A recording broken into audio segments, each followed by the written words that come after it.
తన గతంలో ఏమైనా మళ్ళీ గుర్తు చేసుకోలేని గాయాలున్నాయేమో చాం. గుర్తు చేసి తనని బాధ పెట్టడం ఎందుకు? అందుకే నేను ఆ పని చేయలేదు. అయితే ప్రేమ్ బాబుకు కూడా ఏం తెలియదన్నమాట. అసలు అయ్యగారు ఆస్తిలో 51% వాటా అత్తకెందుకు రాశారో తెలుసుకోలేకపోతున్నానే. అసలు అత్త గతమేంటి?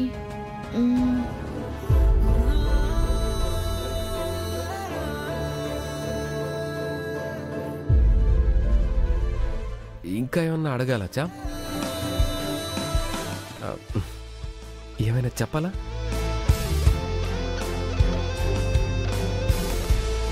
అవును బాబు, చెప్పాలి. ఏంటి? అయ్యగారికి టాబ్లెట్ ఇవ్వాలి.